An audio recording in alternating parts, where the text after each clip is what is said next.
Good morning students and welcome to our YouTube channel सुरवेसर Siddhant classes Akola. देखिए बच्चों, इसके पहले लेक्चर में हमने rate constant and factors affecting the rate constant ये टॉपिक देखा है। रेट कांस्टेंट को हमने डिफाइन किया था कैसे? The rate of reaction when concentration of each and every reactant involve in a rate law has unit value that is has 1 molar concentration.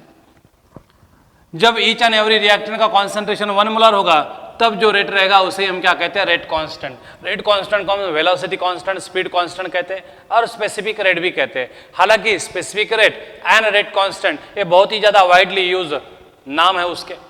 फिर उसके बाद हमने देखा कि factors affecting the rate constant कौन से हैं? तो rate constant depends upon the nature of reactant. Nature मतलब क्या? वेदर दे आर रिएक्टिव और लेस रिएक्टिव। रिएक्टिव होंगे तो फास्टली रिएक्ट होंगे, के की वैल्यू ज्यादा होगी। स्टेबल है, लेस रिएक्टिव है तो स्लोली रिएक्ट होंगे, के की वैल्यू कम होगी। तो वैल्यू ऑफ के depends upon the nature of reactant. Value of के डिपेंड्स अपॉन द टेम्परेचर। लेकिन टेम्परेचर बढ़ने के साथ के की वैल्यू बढ़ेगी कि कम होगी ये हम तब तक नहीं बता सकते जब तक हमें नेचर ऑफ रिएक्शन ना मालूम हो। एक्सोथर्मिक रिएक्शन के लिए हमने कहा था विथ इंक्रीज इन टेम्परेचर के डिक्रीजेस, एंड एंडोथर्मिक रिएक्शन के लिए हमने कहा था विथ इंक्रीज इन टेम्परेचर के इंक्रीजेस। तो ये इस तरह से आपको मालूम होना चाहिए effect of temperature on rate constant. हालांकि मोस्ट ऑफ द रिएक्शंस हमारी क्या होती है? एंडोथर्मिक होती है। इसलिए जनरलाइज स्टेटमेंट बनाना हो तो जनरलाइज स्टेटमेंट बनाना हो तो हम क्या कहेंगे?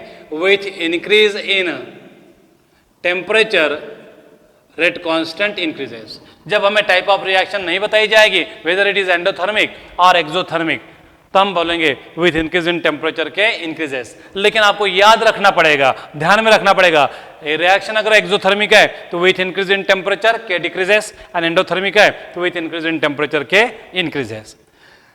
तीसरा है factor affecting rate constant, reaction conditions.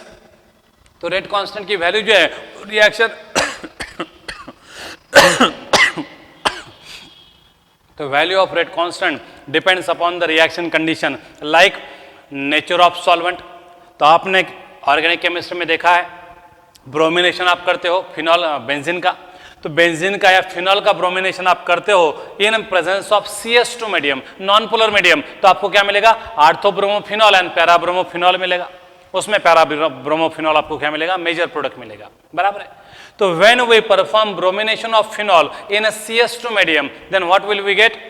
We will get orthobromophenol and parabromophenol. ये दो प्रोडक्ट मिलेंगे, उसमें से मेजर प्रोडक्ट रहेगा पैराब्रोमोफिनॉल।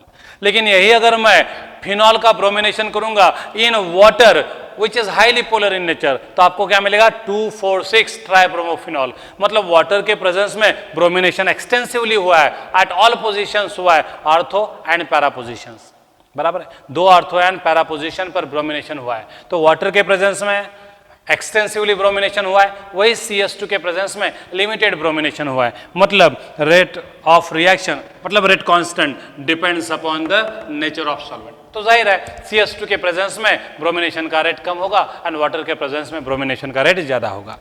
दूसरा है pH of the solvent. pH of the solvent पे भी क्या होता है? रिएक्शन फास्ट होती है, स्लो होती है। हमें मालूम है कि एसिडिक कंडीशन में रस्टिंग ऑफ आयन फास्ट होता है, जब pH कम होगा तो रस्टिंग फास्ट होगा, मतलब के की वैल्यू भी ज्यादा होगी। वही अगर मैं अल्कलाइन मीडियम रखूंगा तो रस्टिंग स्लो होता है, रस्टिंग स्लो होगा मतलब के की वैल्यू भी कम होगी। मतलब रिएक्शन कांस्टेंट की value depends upon the pH of solvent as well as the nature of solvent. दोनों पॉइंट समझ में आ गए बच्चों? तो के की वैल्यू डिपेंड होगी नेचर ऑफ सॉल्वेंट पे and pH of medium solvent बोल सकते हैं हम उसे। रेट कांस्टेंट की वैल्यू डिपेंड होगी नेचर ऑफ कैटलिस्ट पे एंड इट्स प्रेजेंस पे। कैटलिस्ट प्रेजेंस है तो रेट बढ़ता ही है ऐसा नहीं है। कैटलिस्ट अगर प्रेजेंट है तो उसकी कैटेगरी भी देखनी पड़ेगी। अगर पॉजिटिव कैटलिस्ट प्रेजेंट है तो रिएक्शन फास्ट होगी, के की वैल्यू ज्यादा रहेगी। कैटलिस्ट प्रेजेंट है निगेटिव टाइप वाला तो रेट ऑफ रिएक्शन कम होगा तो के की वैल्यू भी कम होगी, बराबर है। तो के depends upon the presence of catalyst and its nature. तो जनरली हमारे सिलेबस में पॉजिटिव कैटलिस्ट को ही डिस्कस किया गया, तो जब भी वो कैटलिस्ट कहेंगे तो आपको इमेजिन करना पड़ेगा that is the positive catalyst. इसलिए in presence of catalyst value of rate constant तो आपको डेफिनेटली आंसर क्या देना पड़ेगा? इंक्रीजेस देना पड़ेगा, क्योंकि जब भी हमारे सिलेबस में कैटलिस्ट बोला जाता है तो हमें इसे इमेजिन करना पड़ता है कि वो क्या है? पॉजिटिव कैटलिस्ट है। तो ये भी एक तीसरी कंडीशन है। पहली है nature of reactant, whether they are stable और अनस्टेबल। दूसरी है टेम्परेचर, ये दोनों पॉइंट आपको ध्यान में रखने पड़ेंगे। जनरल स्टेटमेंट करना है तो क्या कहेंगे, with increase in temperature rate constant increases. तीसरी कंडीशन है रिएक्शन कंडीशन पे भी क्या डिपेंड है, nature of solvent, pH of medium या सॉल्वेंट बोल सकते हैं, presence of catalyst and its nature. चौथी है कॉन्सेंट्रेशन, के की वैल्यू वैसे कॉन्सेंट्रेशन पे डिपेंड नहीं रहती है, लेकिन वो डिपेंड हो जाती है जब एक आधा रिएक्टेंट लार्ज एक्सेस में लिया जाता है, क्योंकि ऐसा करने से रेट लॉ ही बदल जाता है, रिएक्शन सुडो ऑर्डर की बन जाती है, तो रेट कांस्टेंट का यूनिट बदल जाता है। रेट कांस्टेंट का यूनिट बदल गया मतलब के की वैल्यू बदल गई, इसलिए हम बोलते हैं rate generally is independent of the concentration, but whenever concentration of any one of the reactant is taken in large access, rate law changes and therefore के चेंजेस। तो इस तरह से हमने कल factors affecting the rate law, factors affecting the rate constant and rate constant की definition देखी थी। आज हम देखेंगे characteristics of rate constant. Already हमने देखे भी लिए हैं तो मालूम चाहिए हमें। तो कैरेक्टरिस्टिक्स ऑफ रेट कांस्टेंट क्या है, तो क्या depends upon the nature of reactants. तो ये पहला पॉइंट ऑलरेडी हमने देखा है कि depends upon the nature of reactants whether they are reactive और स्टेबल। दूसरा है के की वैल्यू जितनी ज्यादा होगी उतना रेट क्या रहेगा, ज्यादा रहेगा, और के की वैल्यू जितनी कम रहेगी उतना रेट क्या रहेगा, कम। तो higher the value of K faster is the reaction and lesser the value smaller the value of K slower is the reaction. Fourth है it depends upon the temperature. Temperature के बारे में क्या है, अभी हमने बताया, presence of catalyst and its nature. तो इस पे भी क्या है, रेट कांस्टेंट की वैल्यू डिपेंड होती है। तो प्रेजेंस ऑफ कैटलिस्ट एंड इस नेचर का इफेक्ट कैसे होता है रेट पर, ये स्पेशली हम चैप्टर के लास्ट में देख लेंगे, ठीक है। तो ये था रेट कांस्टेंट एंड उससे जुड़े हुए कुछ पॉइंट्स। अब हमें जाना है बहुत ही इंपॉर्टेंट कंसेप्ट की तरफ, ऑर्डर ऑफ रिएक्शन। कुछ पॉइंट रेट कांस्टेंट के अभी भी बाकी है, जैसे मैंने आपको कहा था यूनिट ऑफ रेट कांस्टेंट क्या होगा, तो unit of rate constant depends upon the order. अब हमें नेक्स्ट टॉपिक की तरफ जाना है, ऑर्डर ऑफ रिएक्शन, जनरली जिसे हम है ना इस सिंबल से रिप्रेजेंट करते हैं। अब ऑर्डर ऑफ रिएक्शन किसे बोलते हैं, समझो एक रिएक्शन है A moles of A plus B moles of B plus C moles of C gives a product. अब हमने एक्सपेरिमेंट से इसका रेट लॉ तैयार किया तो देखा कि rate depends upon the concentration of A and B only and it is found to be independent on concentration of सी।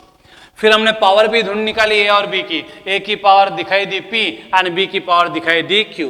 तो इसलिए हमें रेट लॉ मिला एक्सपेरिमेंटली ऑब्जर्व करके।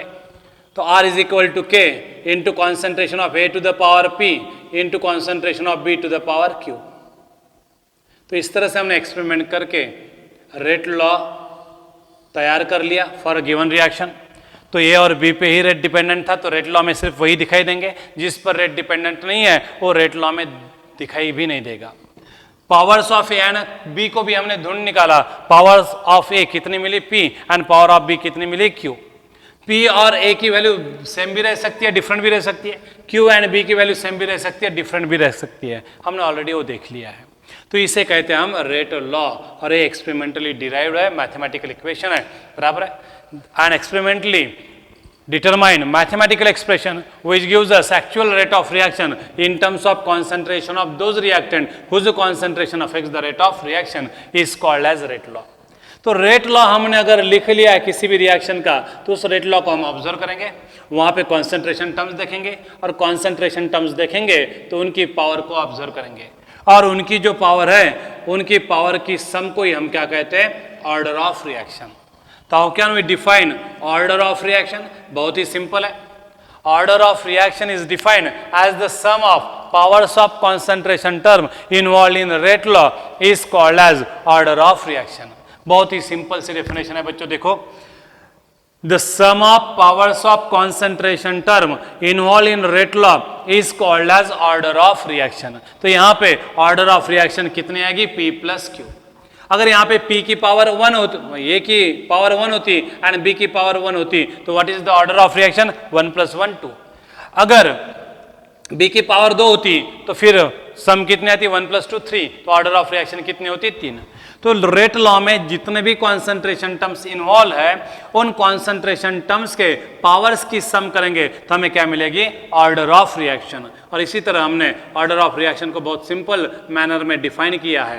क्या है definition? The sum of powers of concentration term involve in rate law is called as order of reaction. अब P plus Q को हम ऑर्डर ऑफ रिएक्शन कहते हैं। What is mean by P? तो P को हम बोलते हैं order of reaction with respect to A. What is Q? This is individual order of reaction with respect to B. तो P को हम इंडिविजुअल ऑर्डर बोलेंगे with respect to A and Q को बोलेंगे हम individual order with respect to B। और इन दोनों की सम करेंगे तो हमें ओवरऑल ऑर्डर मिल जाएगी। तो P प्लस Q क्या है भाई? ओवरऑल ऑर्डर ऑफ रिएक्शन है। तो इस तरह से हम ऑर्डर ऑफ रिएक्शन को क्या कर सकते हैं? डिफाइन कर सकते हैं। अब सबको तो डेफिनेशन समझ में आई होगी, बहुत ही सिंपल है। Sum of powers of concentration term involve in rate law expression is called as order of reaction. तो P प्लस Q को हम ओवरऑल ऑर्डर ऑफ रिएक्शन बोलते हैं या सिंपली ऑर्डर ऑफ रिएक्शन भी बोलते हैं। P को हम बोलते हैं order of reaction with respect to A या फिर individual order with respect to A. Q को हम बोलेंगे order of reaction with respect to B और individual order of reaction with respect to B। अब ऑर्डर ऑफ रिएक्शन क्या है ये समझ में आ गया। हम रिएक्शन को क्लासिफाई करेंगे on the basis of order of reaction. Order of reaction यानी एन की वैल्यू अगर 0 है तो उस वक्त हम रिएक्शन को क्या कहेंगे? Zero order reaction. अब एन की वैल्यू 0 कब रह सकती है? समझो रेट लॉ ऐसा है, R is equal to K into concentration of reactant to the power 0। अब रेट लॉ में रिएक्टेंट इन्वॉल्व है और उस रिएक्टेंट की पावर कितनी है? 0। एनीथिंग रेस टू 0 क्या होता है बच्चों? 1 होता है। इसलिए जब भी कभी R इज इक्वल टू के मिल जाएगा तो हम कहेंगे कि रेट क्या है? कॉन्सेंट्रेशन ऑफ रिएक्टेंट पे इंडिपेंडेंट है और ऐसे वक्त उस रिएक्शन को क्या कहेंगे? Zero order reaction. The reaction whose rate is independent of concentration of any reactant is called as zero order reaction. मतलब जीरो ऑर्डर रिएक्शन के रेट लॉ में कोई भी कॉन्सेंट्रेशन टर्म नहीं दिखाई देंगी। अगर लिखेंगे हम कॉन्सेंट्रेशन टर्म तो उसकी पावर क्या देनी पड़ेगी? 0। Anything raise to 0 is 1। तो इसलिए rate law for first order क्या दिखाई देगा? R इज इक्वल टू के दिखाई देगा। समझ में आया बच्चों?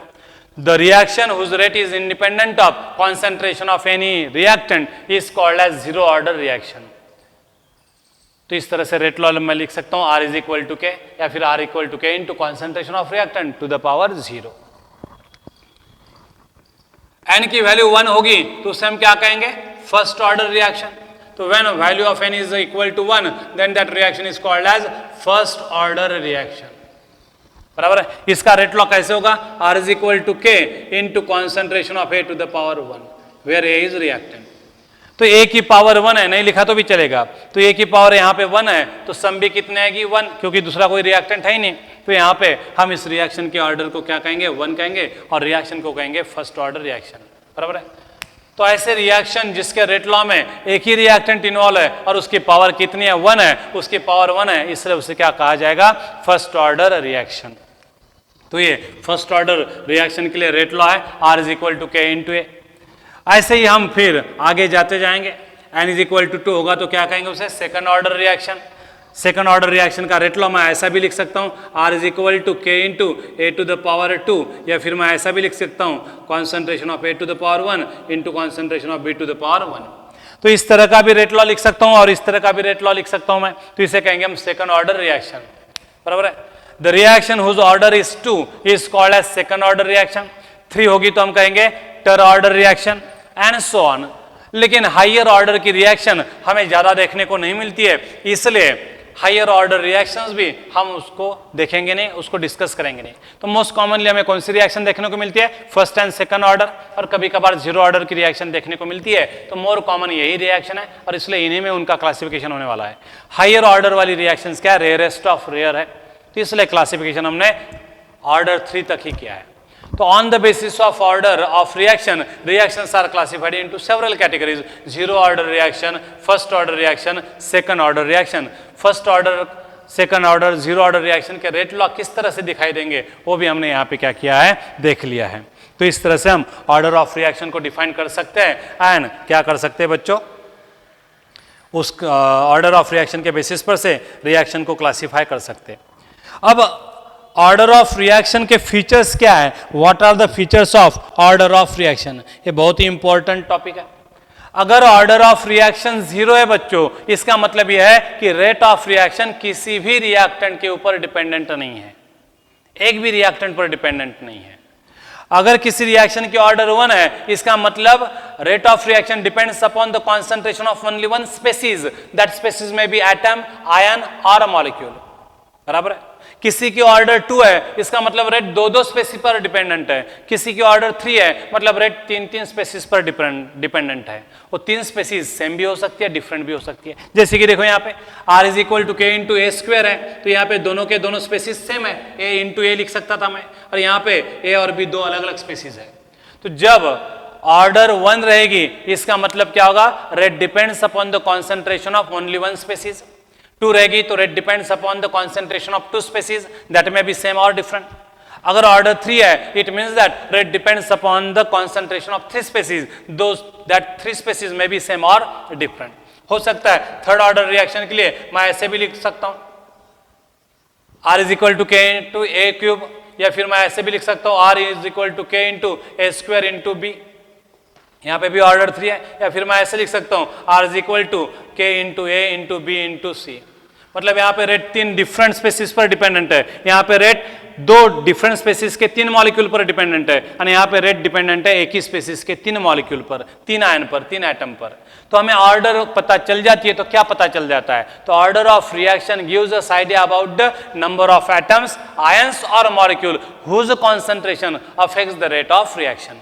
तो कभी भी हमें ऑर्डर का पता चल जाता है तो हम ये बता सकते हैं कि रेट कितने स्पेसीज पर डिपेंडेंट है। तो पहला कैरेक्टरिस्टिक फीचर क्या है भैया ऑर्डर का, order of reaction gives us idea about the number of atoms, ions और molecule whose concentration influence the rate of reaction. अब ऑर्डर ऑफ रिएक्शन और स्टोइचियोमेट्रिक कोएफिशिएंट का कुछ रिलेशन रहेगा क्या? ऑलरेडी हमने देखा है कि रेट लॉ में जो कॉन्सेंट्रेशन टर्म की पावर्स है, दे मे और may not be equal to stoichiometric coefficient. ये पावर्स और स्टोइचियोमेट्रिक कोएफिशिएंट कभी सेम आते हैं तो कभी डिफरेंट आते हैं। सेम आए तो सिर्फ वो क्या है, त्याला आपण योगायोग म्हणू शकतो फक्त, बरोबर आहे। त्याला आपण काय म्हणू शकतो, योगायोग म्हणू शकतो, बाकी दूसरा काही नहीं। अगर मुझे ए और बी की वैल्यू मालूम है तो मैं पी और क्यू निकाल नहीं सकता। ए और बी की वैल्यू मालूम है तो पी और क्यू निकाल नहीं सकता, पी और क्यू की वैल्यू मालूम है तो ए और बी नहीं निकाल सकता। मतलब उन दोनों के बीच में, मतलब stoichiometric coefficient and powers of concentration term involve in rate law के बीच में कोई भी रिलेशन नहीं है। There is no relation in between the stoichiometric coefficients of reactant and their powers involve in rate law, कोई भी रिलेशन नहीं है। मतलब स्टोइचियोमेट्रिक कोएफिशिएंट से हमें ऑर्डर निकालते नहीं आएगी एंड ऑर्डर से हमें स्टोइचियोमेट्रिक कोएफिशिएंट भी बताते नहीं आएंगे। तो पहला पॉइंट क्या है, order gives us idea about the number of species whose concentration affects the rate of reaction. Second हमने क्या बताया, order of reaction has no relationship at all with stoichiometric coefficients of the reactants. Order of reaction सिर्फ और सिर्फ in terms of reactant ही निकाला जाता है, कभी प्रोडक्ट के टर्म में ऑर्डर नहीं निकाला जाता, बराबर है। क्योंकि रेट लॉ में सिर्फ कौन इन्वॉल्व होता है, कॉन्सेंट्रेशन ऑफ रिएक्टेंट इन्वॉल्व होता है, कभी concentration of product rate law में नहीं आते। तो order of reaction is always express in terms of concentration of reactants only, because rate law always contain reactant terms, it never contains product term. इसलिए order of reaction is always defined, is always express in terms of concentration of reactant only, बराबर है। ये भी एक feature है। अब दूसरा feature हम देखेंगे ऑर्डर ऑफ रिएक्शन का क्या है। ऑर्डर ऑफ रिएक्शन हमें थ्योरेटिकली कभी भी नहीं मिलेगी, order of reaction is always experimentally determined. तो order of reaction is always experimentally determined, क्योंकि रेट लॉ एक्सपेरिमेंट से मिलता है और इसलिए उससे मिलने वाली ऑर्डर भी क्या है, एक्सपेरिमेंटल कंसेप्ट होगी। तो order of reaction is an experimental concept, बराबर है। अब ऑर्डर ऑफ रिएक्शन की वैल्यू क्या होगी, तो order of reaction possess all sorts of values. मतलब ऑर्डर ऑफ रिएक्शन पॉजिटिव भी है, नेगेटिव भी है। पॉइजन कैटलिस्ट होगा तो रेट ऑफ रिएक्शन को क्या करेगा, स्टॉप करेगा। नेगेटिव कैटलिस्ट होगा तो रेट ऑफ रिएक्शन को डिक्रीज करेगा। तो ऐसे वक्त कैटलिस्ट का कॉन्सेंट्रेशन बढ़ेगा तो रेट कम होगा, मतलब यहाँ पे कैटलिस्ट की पावर क्या होगी, नेगेटिव होगी, बराबर है। या एखादे रिएक्टेंट पर रेट इनवर्सली डिपेंड होता है तो उसकी पावर क्या आएगी, नेगेटिव। तो ऑर्डर ऑफ रिएक्शन में बी पॉजिटिव, इट में बी नेगेटिव, इट में बी फ्रैक्शनल और इट में बी इंटीग्रल वैल्यू। तो इसका मतलब यह है कि ऑर्डर कुछ भी हो सकती है, पॉजिटिव हो सकती है, जीरो हो सकती है, नेगेटिव हो सकती है, फ्रैक्शनल हो सकती है, इंटीग्रल हो सकती है। इसलिए next characteristic of order of reaction हम क्या बताएंगे? Order of reaction possess all sorts of value. It means that it may be positive or negative, it may be zero, fractional or integral. इस तरह से हम order of reaction को बता सकते हैं। नेक्स्ट उसका कैरेक्टरिस्टिक हमें देखना है ऑर्डर ऑफ रिएक्शन का। Higher values of order are rare. तो हमने आपको पहले बताया कि मोस्ट ऑफ द रिएक्शन जो है फर्स्ट एंड सेकंड ऑर्डर की है और बहुत ही कम रिएक्शन है जीरो ऑर्डर की। हायर ऑर्डर मतलब 3, 4, 5, 6, 8, 10 ऐसे ऑर्डर वाली रिएक्शन हमें देखने को नहीं मिलती। 2-4 करोड़ रिएक्शन में एक आधी रिएक्शन ऐसी होगी जिसकी ऑर्डर 4 है, जिसकी ऑर्डर 5 है। एक आधे करोड़ रिएक्शन में अगर एक आधी रिएक्शन मिलती है मतलब वो रेयरेस्ट ऑफ रेयर रिएक्शन है। तो higher values of order of reactions are rare but smaller values like 1 and 2 are more commonly found. तो मोस्ट ऑफ द रिएक्शन क्या होती है? फर्स्ट एंड सेकंड ऑर्डर की होती है। बहुत ही कुछ रिएक्शंस है, थोड़ी बहुत रिएक्शन है वो क्या होती है? जीरो ऑर्डर रिएक्शन की होती है। तो इस तरह से हम features of order of reaction बता सकते हैं। तो ये समझ में आ गया बच्चों। अब देखिए और एक पॉइंट हम देख सकते हैं, क्या हम ऑर्डर ऑफ रिएक्शन को चेंज कर सकते हैं? ऑर्डर ऑफ रिएक्शन को हम चेंज कर सकते हैं क्या? तो इसका आंसर है yes, we can change the order of reaction by changing the reaction condition. अगर मैं रिएक्शन कंडीशन को चेंज करता हूं तो ऑर्डर ऑफ रिएक्शन को भी चेंज कर सकता हूं। इसका एग्जांपल है hydrolysis of Easter in presence of acid is first order reaction while hydrolysis of Easter in presence of base alkali it is second order reaction. मतलब हमने पीएच ऑफ मीडियम बदल दिया तो क्या होगा? ऑर्डर ऑफ रिएक्शन बदल गई। मतलब by changing the reaction condition we can change the order of reaction. तो इतने सारे फीचर्स है किसके? ऑर्डर ऑफ रिएक्शन के। तो देखिए ऑर्डर ऑफ रिएक्शन यानी क्या है? The sum of powers of concentration term involve in rate law is called as order of reaction. यहां पे एक एग्जांपल लिया मैंने, P प्लस Q को मैं ओवरऑल ऑर्डर ऑफ रिएक्शन कहूंगा तो P और Q को क्या कहूंगा? Individual order with respect to that corresponding reactant. Order of reaction के बेसिस पर से हमने रिएक्शन को क्लासिफाई किया है, zero order reaction, first order reaction, second order reaction etcetera. अब ऑर्डर ऑफ रिएक्शन में मालूम हुई तो क्या पता चलता है? तो इसलिए हमने characteristics of order of reaction देखे। पहला characteristic of order of reaction क्या है? It gives us idea about the number of atoms, ions और molecule whose concentration affects the rate of reaction. Order of reaction is not related at all with stoichiometric coefficient. Order of reaction may or may not be equal to the sum of stoichiometric coefficients of reactants. इसका मतलब balance chemical reaction लिखी भी है आपने तो उसकी आप order नहीं बता सकते। ऑर्डर बताने के लिए आपको एक्सपेरिमेंट करना पड़ेगा, रेट लॉ डिटरमाइन करना पड़ेगा और रेट लॉ डिटरमाइन करके फिर कॉन्सेंट्रेशन टर्म के पावर की सम करनी पड़ेगी। मतलब ऑर्डर आपको थ्योरेटिकली नहीं मिलती, आपको ऑर्डर के लिए एक्सपेरिमेंट ही करना पड़ेगा। इसलिए order is experimentally determined quantity. बराबर है? इस तरह से हमने कहा ऑर्डर ऑफ रिएक्शन को हम बदल सकते हैं क्या? तो yes we can change the order of reaction. How? By changing the reaction condition like nature of solvent, like pH of the medium. तो इस तरह से हम ऑर्डर ऑफ रिएक्शन को क्या कर सकते हैं? चेंज कर सकते हैं। हायर ऑर्डर रिएक्शन जो है वो रेयरली देखने को मिलती है। जैसे कि देखो एक्सीडेंट हो गया, 2 गाड़ियों के धड़कने से एक्सीडेंट, बहुत बार 100 में से 99 एक्सीडेंट जो है वो क्या होते हैं? 2 गाड़ियों के बीच में होते हैं। एक ही ट्रक है और उसका कंट्रोल चला गया और उसने पलटी मार दी, अकेला एक ट्रक का एक्सीडेंट हो गया, दूसरा कोई था नहीं वहां पे। ऐसे एक्सीडेंट बहुत रेयरली होते हैं। एक साइकिल वाला रास्ते से जा रहा था, क्या मालूम कुछ हो गया, साइकिल टूट गई, एक्सीडेंट हो गया। ऐसे हादसे बहुत कम होते हैं। 2 चीजों के टकराने के चांसेस ज्यादा है, एक व्हीकल का एक्सीडेंट होने के चांसेस बहुत कम है। 2 व्हीकल टकरा सकते हैं, 3 व्हीकल टकरा सकते हैं, लेकिन एट ए टाइम 15-15, 20-20 व्हीकल्स एक दूसरे के साथ टकरा गए instantaneously, simultaneously, at one time. ऐसे बहुत कम हादसे होते हैं। इसलिए इसी तरह से हायर ऑर्डर रिएक्शन भी हमें बहुत बहुत कम देखने को मिलती है। मतलब ना भी कहो तो चलेगा। तो higher order reactions are rare. तो इतने सारे क्या है? कैरेक्टरिस्टिक्स ऑफ ऑर्डर है। अब नेक्स्ट टॉपिक जो है हम वो नेक्स्ट लेक्चर में देखेंगे। ठीक है बच्चों, आज हम यहाँ पे रुक जाते हैं। धन्यवाद।